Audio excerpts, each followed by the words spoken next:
Salut à toutes et à tous, bienvenue sur la 12e édition des boucles du Sud Ardèche.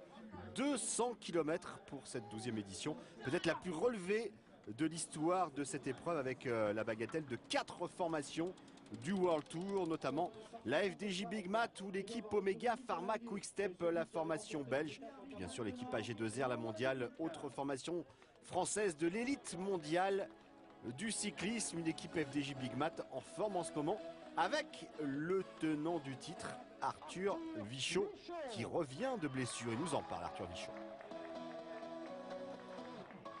C'est ma course de reprise, je me suis cassé la clavicule à l'étoile de Bessèges il y a 3 semaines, donc j'aurai un petit peu d'appréhension, je pense, et un peu un manque de rythme. Donc déjà de ce côté-là, ça va pas être facile, et en plus c'est vrai qu'il y a de belles équipes, de bons coureurs. Mais bon, de ce côté-là aussi, dans l'équipe, on a de quoi répondre, donc on va essayer de répondre présent. Voilà, il a l'air plutôt en forme de reprise. Brice Feillu pour l'équipe Sorso-Jason également, qui a quelques ambitions ici. On aura le beau temps aujourd'hui, certes il y a du vent, mais voilà, comme moi, comme tout début de saison, je suis pas super en forme, mais là ça commence à venir et donc on verra. Il y a beaucoup de coureurs qui sont en pleine bourre en ce moment, en pleine forme, donc eux, il va falloir les regarder de près, mais en tous les cas on a une belle équipe et on a moyen de bien faire aujourd'hui. Et puis pour la Cofidis, l'une des attractions, en tout cas l'un des hommes les plus observés, ça sera David Moncoutier avec un parcours qui a une semaine de Paris-Nice peut pourquoi pas l'avantager. David Moncoutier, le puncher de l'équipe nordiste. Oui, c'est une course difficile, il y a 200 km, il y a du vent, pas mal de bosses sur le circuit. On est en début de saison, donc c'est des courses très usantes et qui permettent de continuer à progresser. Et je pense que ça va être encore une journée difficile. Ouais. Il peut y avoir plusieurs pièges, il peut y avoir le vent. Après, on dit, il y a une succession de bosses déjà dans les gorges de l'Ardèche. Et puis le circuit final est pas facile du tout. Donc la course ça peut attendre le final, mais il peut se passer plein de choses avant. Ouais. Voilà ce parcours des boucles du Sud Ardèche, départ donné à Bourg-Saint-Andéol, qui permet à l'épreuve de visiter les plus grands sites touristiques de l'Ardèche en traversant l'intégralité des gorges justement de l'Ardèche. Un peloton qui aura l'occasion de saluer l'arche naturelle du Pont d'Arc et puis ensuite ce circuit incontournable et spectaculaire avec notamment l'enchaînement des 2 difficultés du jour à enchaîner à 5 reprises, le rocher de Sanzon et la côte de la Vignasse, qui devrait un petit peu écrémer ce peloton. Voilà le départ fictif donné sous le soleil de Bourg-Saint-Andéol. Alors, Éric Leblaché, une épreuve qui monte en régime année après année et qui a de solides ambitions même pour les années futures. Oui, bonjour Stéphane, bonjour à tous. En effet, une épreuve qui monte en puissance, qui est idéalement bien placée à une semaine de Paris-Nice, dans la foulée du Tour du Haut-Var, avec un plateau... Un beau plateau avec des coureurs revanchards, des coureurs aussi soucieux d'améliorer leurs conditions physiques, des coureurs qui sont avides de victoire depuis plusieurs mois, plusieurs années même pour certains. Donc une belle épreuve avec un beau parcours, vraiment une épreuve très très intéressante. Par contre qui comporte pas mal de pièges, ce sont des routes qui ne sont pas forcément très larges, une succession de montées et puis des descentes qui parfois sont assez étroite. Vous parliez tout à l'heure du rocher de Sanzon. Certes, la montée est belle, mais la descente est tout aussi technique. Et on sait que parfois dans les courses cyclistes, les descentes sont, si ce n'est aussi, parfois plus importantes que les montées. Et des paysages vraiment à couper le souffle. Alors le départ réel donné dans quelques instants avec 4 anciens vainqueurs de l'épreuve qui sont au départ en 2012.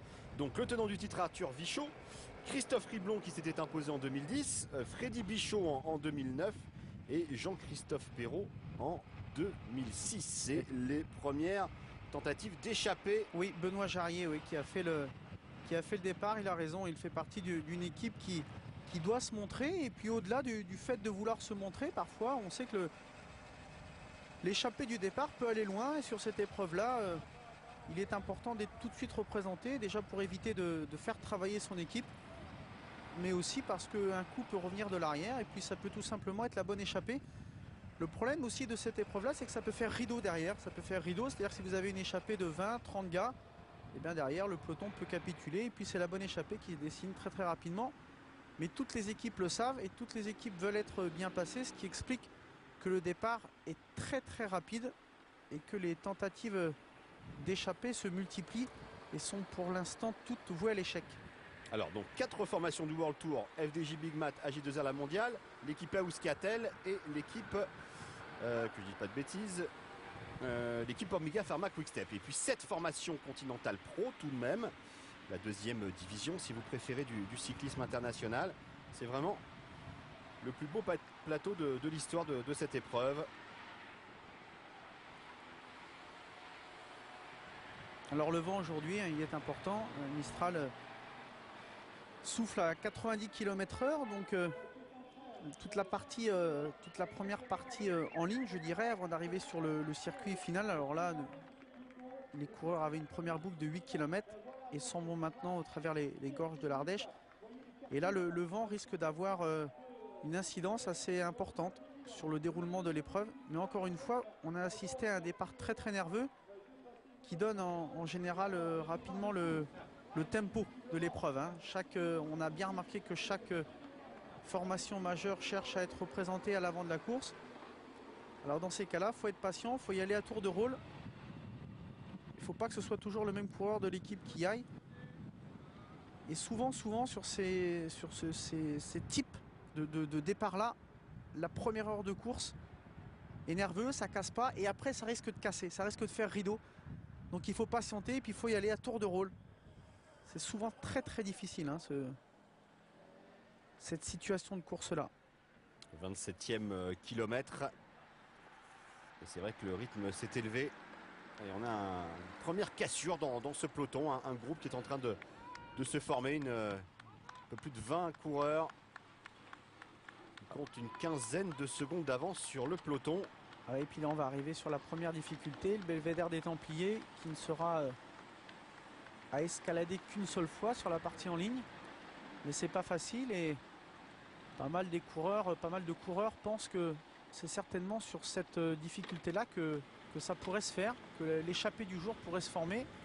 On a vu pour l'instant que c'est pas évident de sortir. On voit bien que le peloton est très très étiré. Alors le belvédère des Templiers, c'est assez difficile bien sûr, mais ça peut passer plateau, ça peut passer je dirais avec une fin de cassette derrière, 53-23, 53-21 ça peut passer, ou bien 39-15, c'est pas très très difficile. C'est propice aux attaquants. Et toujours ce peloton très effilé effectivement. Ouais, c'est l'une des deux grosses difficultés avant d'entamer effectivement le circuit, puisque tout à l'heure, au kilomètre, un petit peu avant le kilomètre 70, on aura la côte du Rasal, le sommet de cette édition 2012. Et là c'est la première échappée qui vient de se former après le belvédère des Templiers justement. On a 7 hommes en tête là. Ouais. Avec pas mal de formations représentées devant. Oui, on reconnaît là Eric Berthoud là, de l'équipe Bretagne Schuller, Johan Bagot de l'équipe Cofidis, entre autres, Guillaume Bonafont de l'équipe AG2R La Mondiale. Il doit y avoir un Euskaltel également dans ce groupe.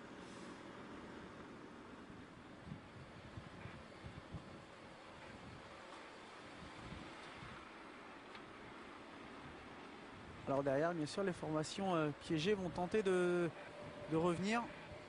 Ils vont tenter de faire le forcing. Benoît Brujon de l'équipe Big Mat qui fait actuellement le forcing pour pouvoir rentrer aussi. C'est pas évident ces routes-là parce que vous voyez, c'est mal plat. Il n'y a jamais vraiment de temps mort. C'est pas des grandes lignes droites, donc une échappée qui prend quelques secondes d'avance n'est plus en point de mire du peloton. C'est une épreuve très très usante et David Moncoutier avait raison d'insister sur le fait que, couplé à une distance de 200 km, une distance vraiment importante pour un début de saison, ça en fait une des plus belles épreuves. Oui, c'est vrai qu'en termes de difficulté, même de paysage et puis désormais maintenant de plateau proposé. Ça fait partie du gratin du calendrier Europe Tour. Kilomètre 51 maintenant. Donc nous avons passé le belvédère des Templiers et nous sommes maintenant dans les contreforts de la côte du Rasal. Beau succès public, on peut s'apercevoir qu'effectivement le vent est présent, le soleil également. Alors Nicolas Baldo dans un groupe d'échappés qui est en train de se former qui s'est formé tout simplement dans la descente du belvédère des Templiers.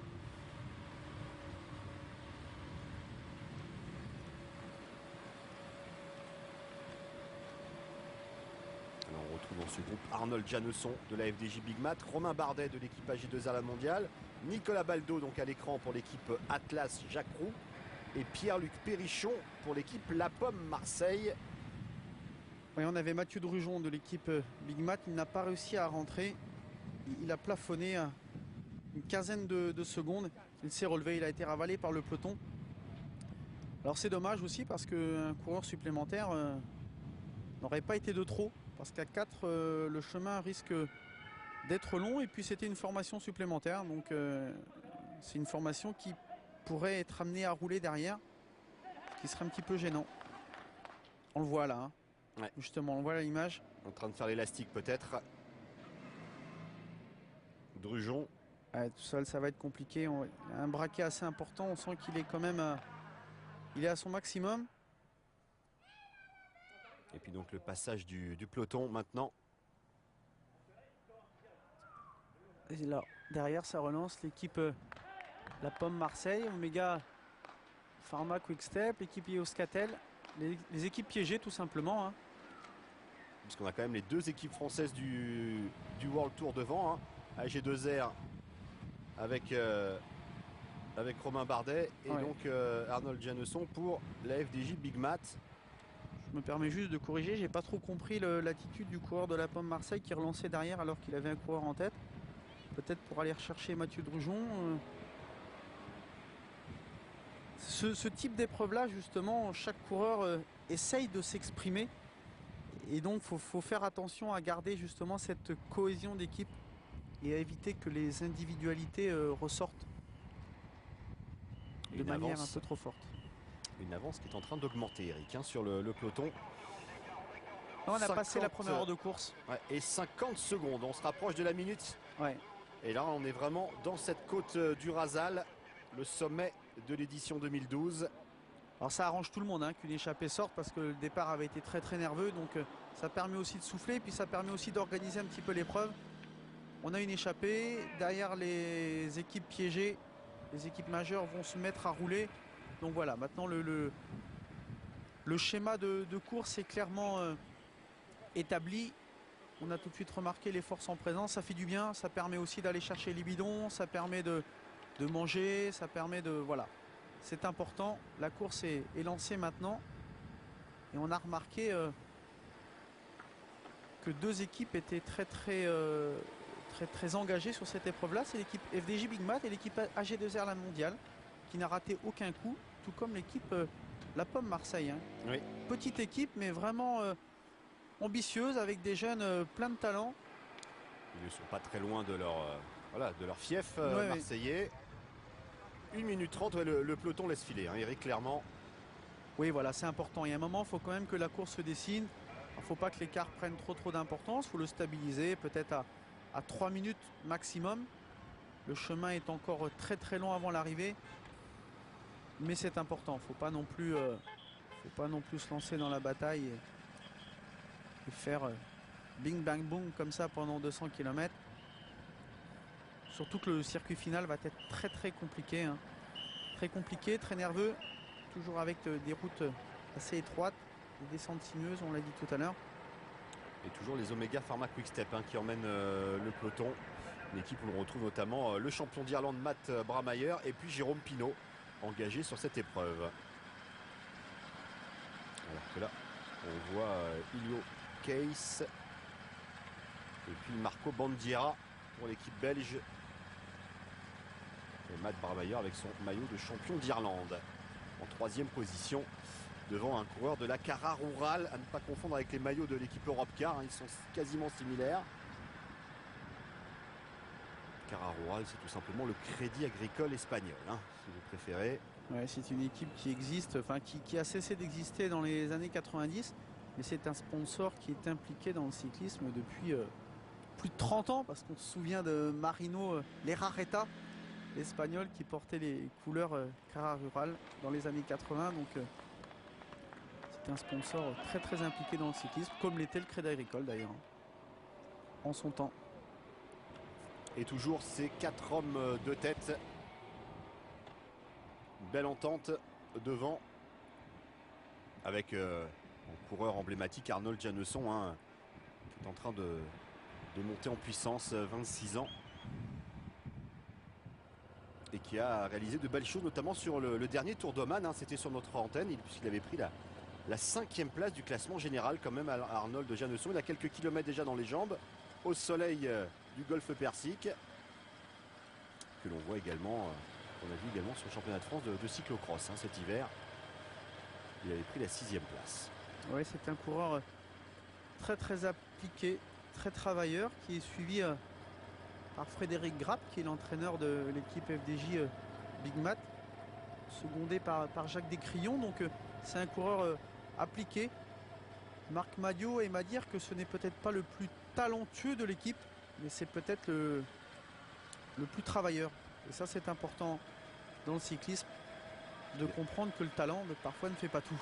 Et il avait fait un super Tour de France l'année dernière, on s'en souvient. Oui, c'est ça qui est important justement, Ouais. Stéphane, c'est que ça veut dire aussi qu'il ne s'est pas reposé sur ses lauriers. Il a fait un super Tour de France, je pense que les sollicitations ont dû être nombreuses, et autres même, la confiance dans l'équipe, peut-être le renouvellement de contrat, la revalorisation salariale, allons jusqu'au bout, mais voilà, il s'est remis en question cet hiver, il a beaucoup travaillé, il est là dès le début de saison, et c'est aussi un fait qu'il faut noter en 2012, c'est qu'on remarque que les coureurs importants du peloton français comme du peloton international sont déjà présents dès le début de saison.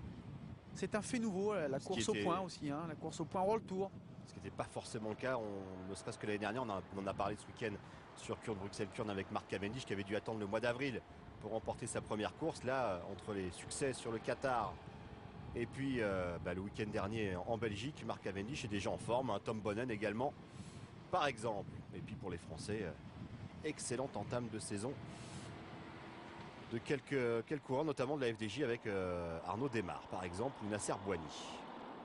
L'écart se stabilise, hein. L'équipe Omega Pharma Quick-Step ne veut pas non plus laisser trop filer et avoir à travailler ensuite sur de trop nombreux kilomètres pour revenir. Donc voilà, on stabilise l'écart à 2 minutes. On ne fait pas rouler toute l'équipe, on se contente d'en mettre 2 ou 3 de façon à avoir un rapport équilibré, 4 devant, 3 derrière, 3-4 maximum derrière. Ça permet de garder des leaders et de garder des coureurs pour le final, parce que c'est pas le tout après de rentrer, mais il faudra quand même éviter d'avoir une deuxième poursuite à s'enfiler. Jérôme Pinot, on voit, ne roule pas, Kevin De Weert non plus, donc c'est peut-être des hommes frais pour la suite. Lorsque ça va rentrer, on peut supposer que ça va revenir, hein. En tout cas, les 8 coureurs de l'équipe Omega Pharma Quick-Step devant, hein. Ça c'est un signe. Ils prennent leurs responsabilités, les pensionnaires du World Tour. Voilà ces gorges de l'Ardèche, paysage magnifique. Très belle épreuve, très belle organisation, une épreuve qui monte en puissance, une cyclo-sportive qui s'est couplée à ça, une randonnée VTT, vraiment c'est un week-end de fête, hein, un week-end de fête dans le sud Ardèche.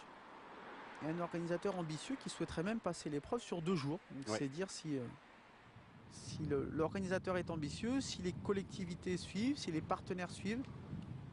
C'est très très important. Épreuve créée en 2001 en tout cas pour la course professionnelle, la course élite. Et c'est vrai qu'à cette période du calendrier, il y a de la concurrence, mais c'est vrai que pour les équipes notamment françaises qui préparent Paris-Nice, c'est un test idéal, grandeur nature. Nous allons marquer une courte pause et puis revenir rapidement pour les derniers kilomètres, alors que l'écart est toujours stabilisé autour des 2 minutes pour ce groupe de 4. On retrouve donc Romain Bardet, Arnold Janesson, Nicolas Baldo et Pierre-Luc Périchon. Le peloton ne s'en laisse pas compter. Rendez-vous dans quelques instants.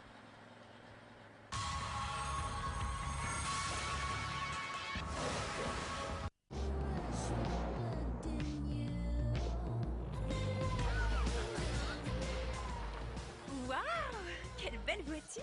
C'est un Dacia Duster, à partir de 11 990 €. 11 990 €. Il a le sens de l'humour en plus. Dacia Duster, 11 990 €, scandaleusement accessible.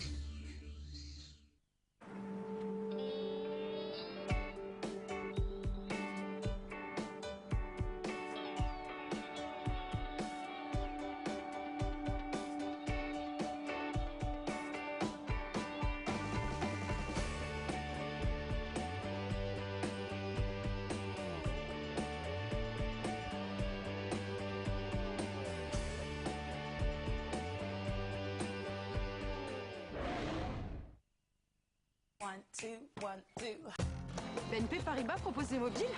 C'est quoi le rapport avec la banque? Payer avec son téléphone, c'est de la science-fiction, non? C'est ça ma carte bancaire maintenant? Et si on me le vole? On vide mon compte? Faut transférer de l'argent. C'est vraiment sûr? C'est bien beau tout ça, mais je peux téléphoner au moins avec votre mobile?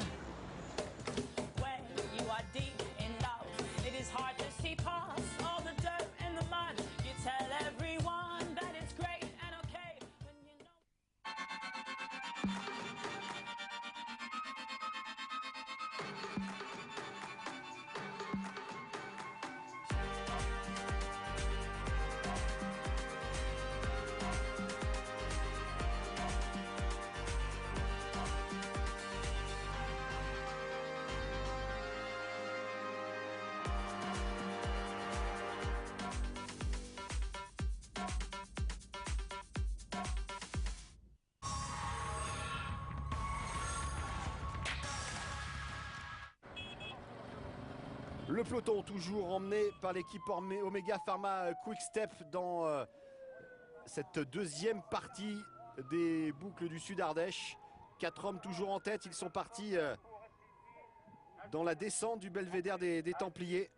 4 hommes dont Arnold Janesson et Romain Bardet pour l'équipe FDJ Big Mat et AG2R La Mondiale. Ils sont accompagnés de Nicolas Baldo pour l'équipe Atlas Jacques Roux et Pierre-Luc Périchon pour l'équipe La Pomme Marseille.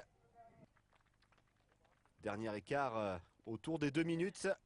Et première ascension du rocher de Sanzon, qui sera à escalader à 5 reprises. Donc c'est important aussi de voir un petit peu comment est la difficulté, parce que c'est certainement sur cette difficulté-là que se jouera la victoire dans 2 bonnes heures. Alors c'est une côte qui fait à peu près 3 km, un petit peu plus de 3 km. Si mes souvenirs sont bons, ils nous en parlent, Brice Feillu. Il y a un tout petit virage, ça sert vraiment. Et donc là, il faudra être bien placé. Mais le problème, c'est toujours pareil. On est 150 au départ, ou je ne sais combien, 180 peut-être.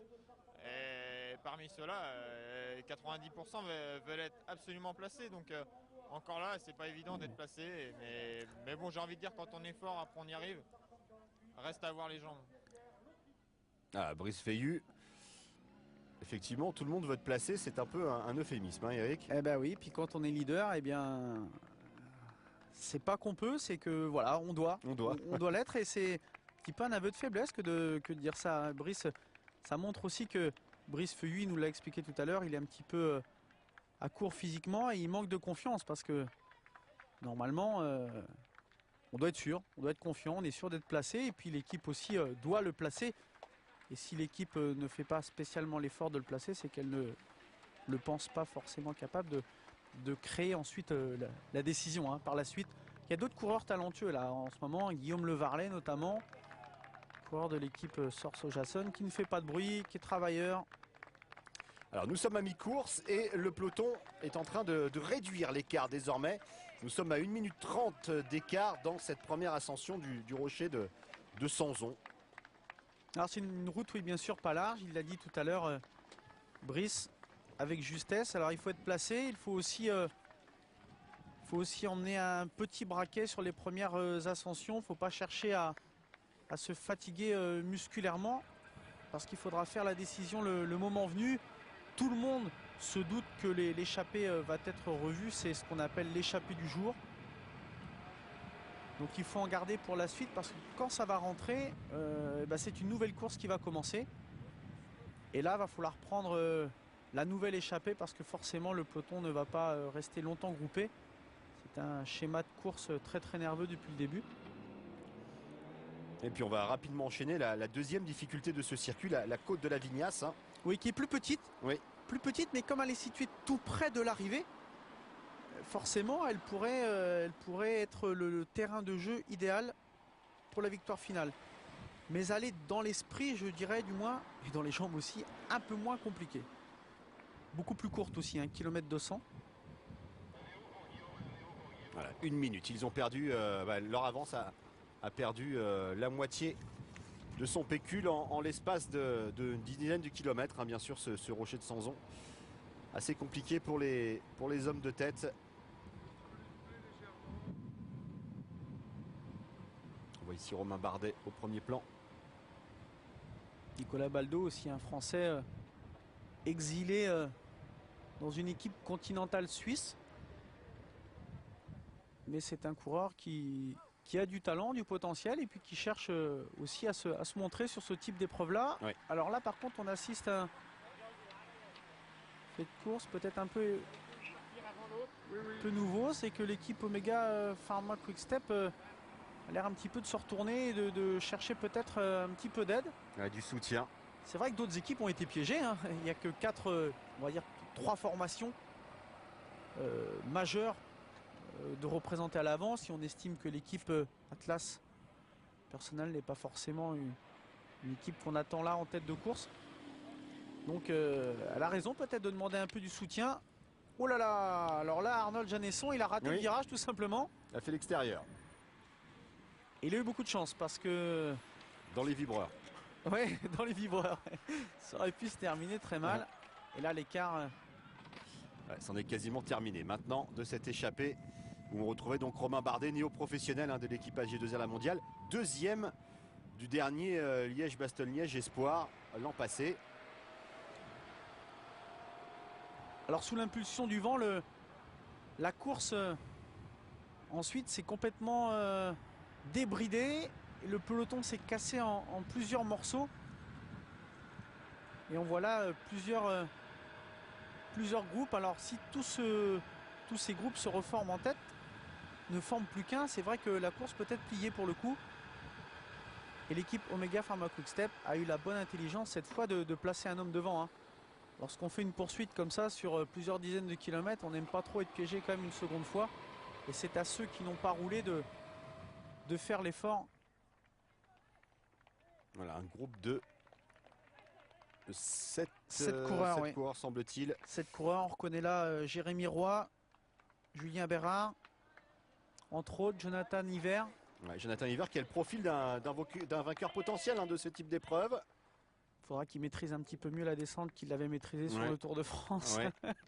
On avait remarqué que... Hélas, il a peut-être ce jour-là perdu l'occasion d'éclater aux yeux du grand public. Enfin bon, c'était pour la boutade parce que Jonathan Hiver, il a beaucoup de talent et c'est un coureur, justement, on en parlait tout à l'heure, je vous en faisais part des coureurs de l'équipe Sorso-Jason qui ne sont peut-être pas les plus connus, mais qui regorgent de talent, celui-ci en fait partie. Cette difficulté, circuit vraiment très exigeant autour de Ruoms.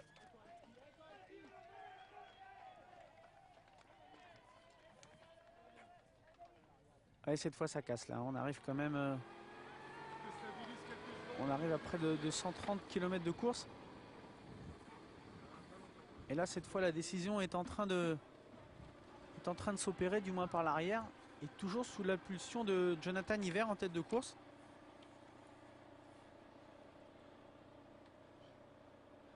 Toujours nos 7 hommes de tête.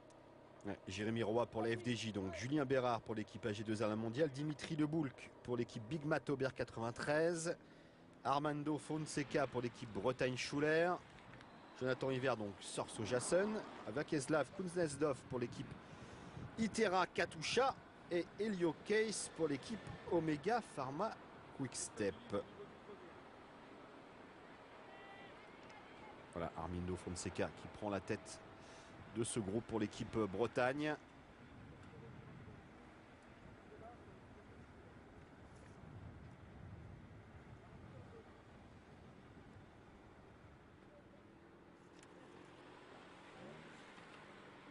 Il possède une quarantaine de secondes d'avance sur un peloton qui s'est morcelé, qui s'est réduit un peu comme peau de chagrin. Hein.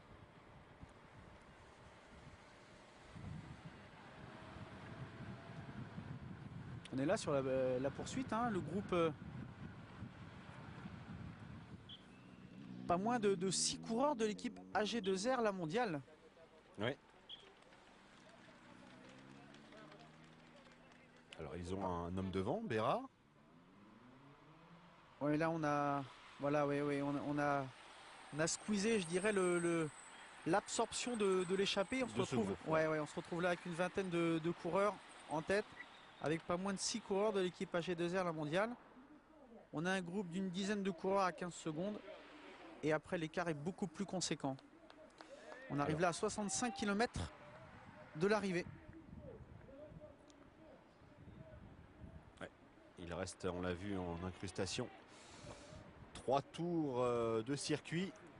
Et effectivement, la formation de Vincent Lavenu, formation savoyarde AG2R La Mondiale, prend les commandements avec, pourquoi pas, une idée derrière la tête pour Jean-Christophe Perrault, ancien lauréat ici en 2006. Les 15 coureurs sont rentrés juste après la ligne d'arrivée. On a donc 36 coureurs en tête. Et derrière, la course est pliée. Hein. Ouais, plus grand monde. Ouais, ça ne reviendra pas. Et puis les courses en circuit comme ça incitent pas forcément à terminer l'épreuve.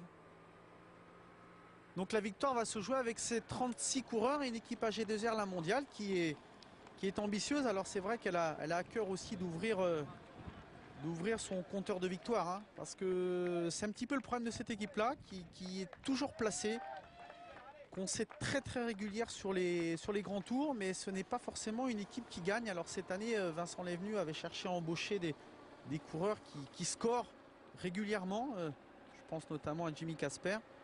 On l'a vu s'illustrer sur le Tour de Saint-Louis en Argentine, mais il n'a pas gagné. Et puis, et bilan, eh bien l'équipe AG2R La Mondiale ne s'est toujours pas illustrée, n'a toujours pas remporté de victoire. Et on a vu David Moncoutier en difficulté, en tout cas en dernière position du peloton là. Enfin de ce groupe. David Moncoutier. On écoutait en début de retransmission. Alors la descente, toujours intéressant de voir le comportement des coureurs. Et Jean-Christophe Perrault qui a emmené fort, hein. On l'a vu tout à l'heure, il a vraiment emmené fort dans la montée du rocher de Sanzon. Et vous avez raison, maintenant la descente, j'ai dit tout à l'heure, parfois sur ces épreuves-là, les descentes sont tout aussi importantes que les montées. Parce que les cassures peuvent se faire, sans parler des chutes bien sûr, mais parfois la décision se fait tout simplement dans la descente. Si vous avez un bon descendeur, il a vite fait de créer un écart ou bien d'emmener un coureur derrière lui à la faute. En tout cas, une chose est sûre, Eric, les formations du World Tour, que ce soit Omega Pharma Quickstep, AG2R La Mondiale, FDJ, bon, pas trop les Euskaltel pour le moment, mais ont pris leurs responsabilités depuis le début de l'épreuve. Il n'y a que l'équipe Europcar qui peut-être est un petit peu plus en retrait. On l'a vu tout à l'heure rouler et finir le boulot de l'équipe Omega Pharma Quickstep quand il s'agissait de rentrer sur les 4 hommes de tête. Et que 6 coureurs pour l'équipe vendéenne au départ. L'équipe est forcément un petit peu dispersée là. Il y a quand même pléthore de courses à cette période-là de l'année. Même si l'épreuve en France du moins est très bien placée entre le Tour du Haut-Var et Paris-Nice. Mais c'est vrai que vous avez une concurrence féroce à côté. Entre l'ouverture de la saison en Belgique et des épreuves comme le Grand Prix de Lugano notamment, Chiasso-Lugano en Suisse. La classique d'Almeria. Entre autres, oui c'est vrai, tout à fait. Donc c'est pas évident de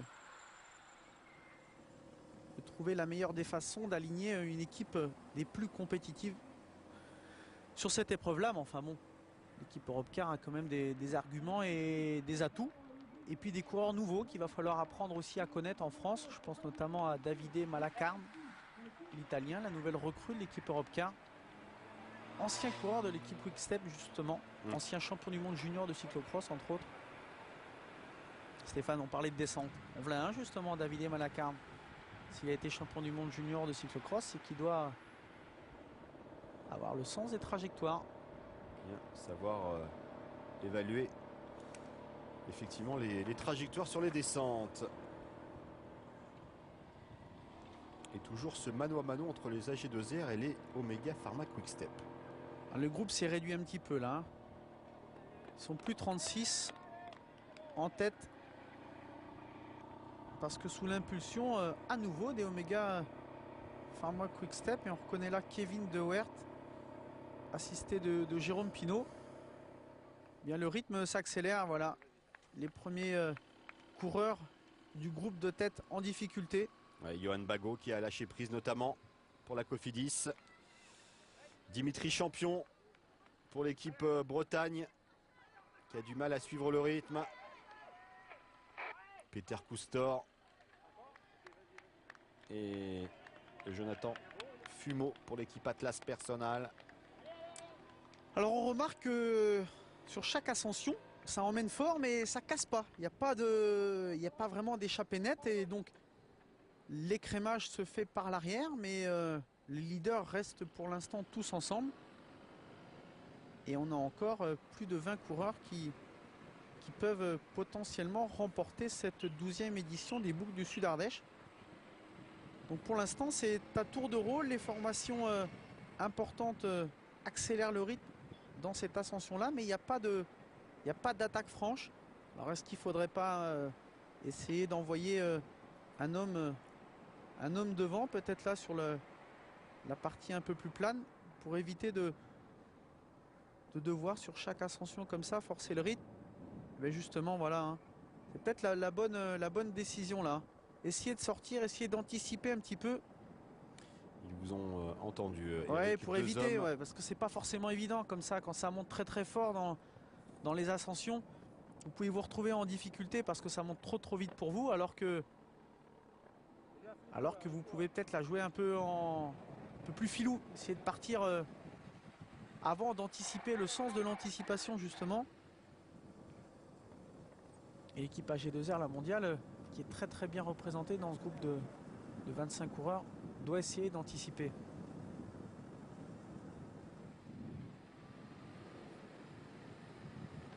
Alors on reconnaît parmi les deux hommes, eh bien, Anthony Delaplace.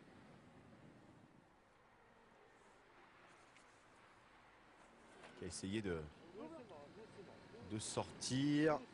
Jean-Christophe Perrault est toujours là dans le groupe à la poursuite. Blel Gadri également.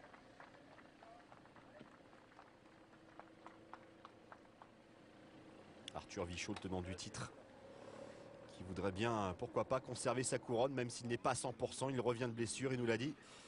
Problème à la clavicule. Attention à ce virage, hein, un petit peu traître en sortie de descente pour aborder une section un petit peu plus plane.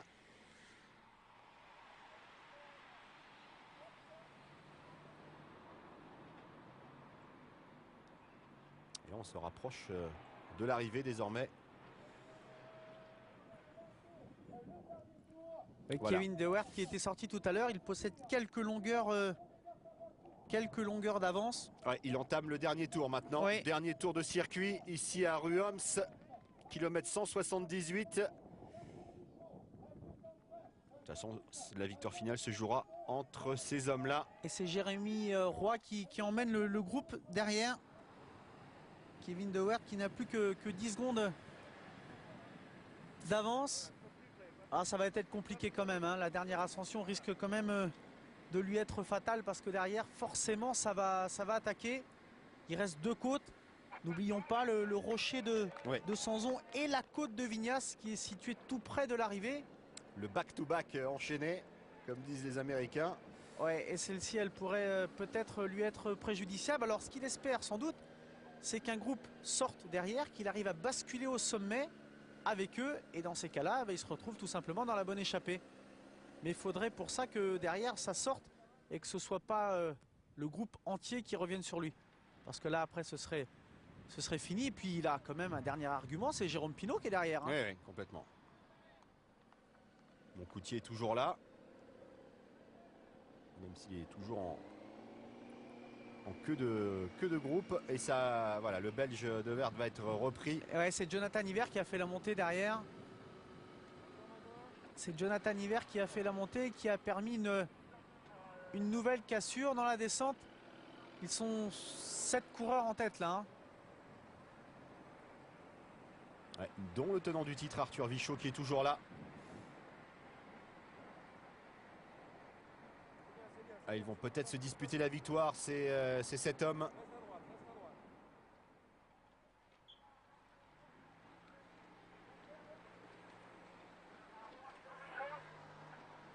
On reconnaît pour l'équipe Euskaltel Ron Izagirre.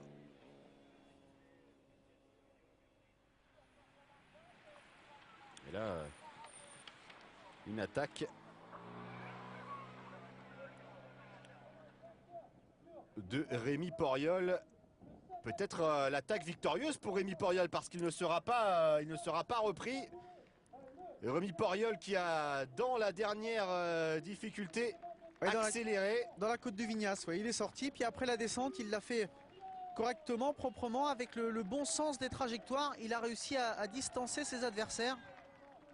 Et après 3 ans de disette, sa dernière victoire qui remontait jour pour jour hein, sur le Grand Prix de Lugano il y a 3 ans. Ouais. Et Arthur Vichot qui va signer un doublé pour la FDJ Big Mat devant Ron Izagirre de l'équipe Euskaltel. Rémi Poriol qui était sorti avec Jonathan Hiver, hein, mais qui a réussi à le distancer à nouveau et à sortir seul dans la dernière difficulté. Trentaine de secondes d'avance pour Rémi Poriol, l'Exois, qui s'impose devant son coéquipier. Il restait 8 coureurs, on va l'écouter. On était tous à bloc, tous pendus. Et c'est là que j'y suis allé. Je dis c'est ma dernière chance sinon on va arriver au sprint, c'est ma dernière chance. Et de toute façon si ça arrive au sprint, on aura encore Arthur Vichot derrière pour s'imposer. Donc là j'ai tout donné. J'ai dit de toute façon au pire ça fera travailler les autres coureurs pour Arthur. Je suis content pour Rémi, ça fait longtemps qu'il n'avait pas gagné. Et puis l'année dernière il m'a bien épaulé dans ma victoire. On l'avait repris à 3 km. Là c'est à ce même 3 km qui sort pour la victoire. Donc voilà, la roue elle tourne, c'est bien. Vivement, comme je dis, vivement l'année prochaine quand on refasse un truc comme ça et ça sera super. En tout cas, super performance de Rémi Poriol et de cette équipe FDJ Big Mat qui signe un doublé. Et Rémi Poriol qui s'impose après 3 ans de disette. Merci Eric. Et puis une bien belle épreuve encore que cette 12e édition des boucles du Sud Ardèche. Rendez-vous la saison prochaine pour l'édition 2013 qui promet encore beaucoup, pourquoi pas sur 2 jours. Merci à tous, bye bye. Bye bye.